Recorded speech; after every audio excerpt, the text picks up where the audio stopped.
we celebrate Black History Month by recognizing pioneers in all walks of life.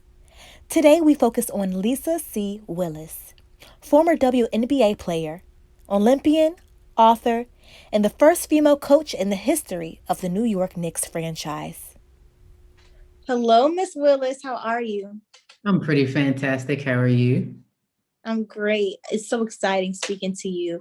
I have a couple of questions for you, and that'll be it for our interview. Now, let's begin. How did you make it to the WNBA? That's always a funny question. Probably the easiest and hardest way possible, just through passion and love and desire for the game of basketball.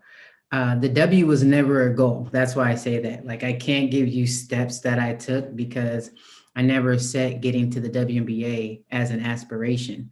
But because I loved basketball so much, and I just always wanted to get better and better and better, um, it just I just got better and better and better. So uh, it it was easy in the sense that I made it straight off of pure desire. It's hard in the sense that a lot of people don't have that. Yes. Wow. What are your fondest thoughts from your days as an Olympian? Wow, it was just I was just happy to be there.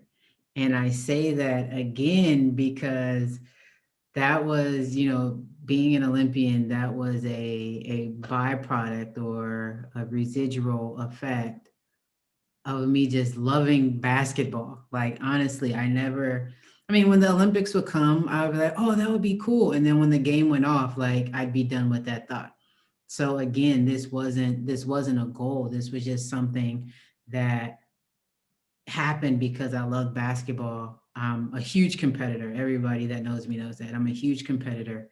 And so I literally just tried to be better than myself every single day. And as a result, I made the USA team, won a gold medal, and I just was totally happy to be there. I just was stoked. Like, that was my fondest, just being stoked to be there around other great players.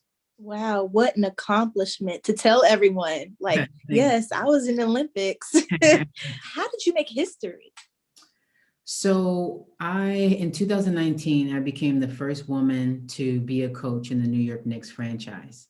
Wow. And that was pretty, gosh, I'm thinking about the way that this interview is going. And I'm like, is this inspiring or not? Because I never set out to make history. Like, it wasn't like I set a goal to say, I want to be the first coach for the Knicks franchise. That wasn't what happened. I actually was coaching high school basketball. And actually, once I retired from playing basketball, I started my own basketball training company.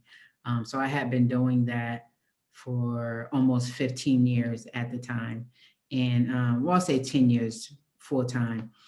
And then I took a coaching job in high school, and there was this program for retired WNBA players and NBA players called the Assistant Coaches Program. And I enrolled in it just because I wanted to be a better coach for my high school girls.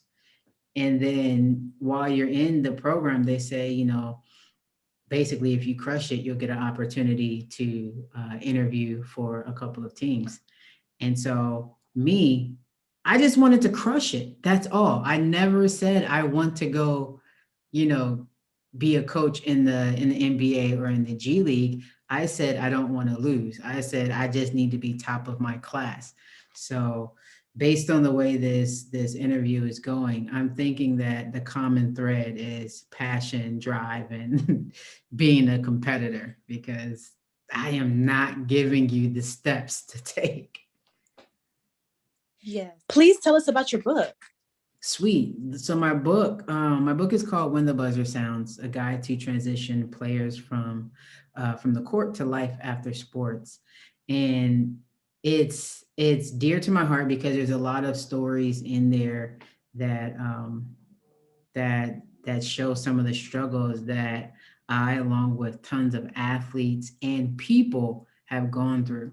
The whole book I don't want to say the whole book. The point of the book is to help people understand that their experiences matter.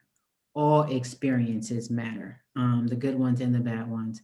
And a lot of times for athletes, we struggle with our identity or feeling valued once we stop playing sports. Once the buzzer sounds. So once we're done playing sports, or even once the game is over, you take off your uniform, put on your street clothes. Now who are you?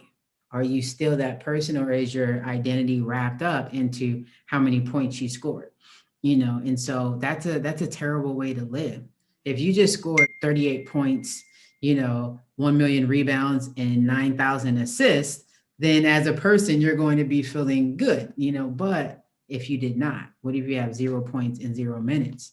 Like, so you can't let that sport determine who you are as a person. And it's hard. It's hard not to feel that way, but that's just how it is. And so there's a lot of topics like that around self-awareness, self-discovery, acceptance, that I talk about in the book through the lens of an athlete, but it's for people. Yes, and I totally agree with what you said. Like, your experiences do make you who you are, no matter if you have 0 points this game or 12 points another game. That's what's going to help drive you to the next level Right. and motivate you. So I totally understand. Now, Miss Willis, you've broken barriers. What is next? Oh, wow. There's always something next. There's a lot of next for me. Right now, I just took a job at Nike, and that's kind of been a huge focus for me. I'm an associate product line manager, where basically I work in men's basketball apparel. So the stuff that you see men's basketball players, actually, let me back up. You have the NBA, and then I work on all other areas. So the men's basketball players for the G League, NCAA, Olympics, grassroots teams, I make sure that I outfit them. So their uniforms, their practice gear, their travel gear. That's the stuff that I oversee its production. And so I'm just trying to kill it. I'm just trying to kill it there. Nike is like a pretty dope organization.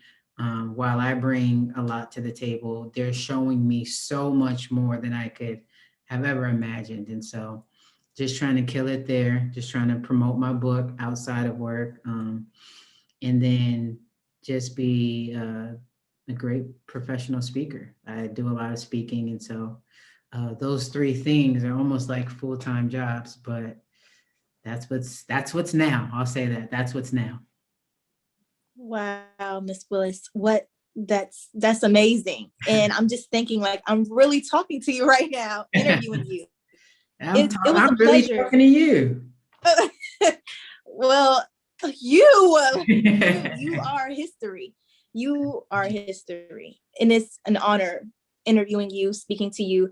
And it is a pleasure speaking to you as well. Thank you so much for this opportunity and just being able to speak with me right now. I really do appreciate it. Awesome. I'm happy to be speaking to you too. Thank you so much. You have a great day. Thank you. You too. Well, you heard it here first, people.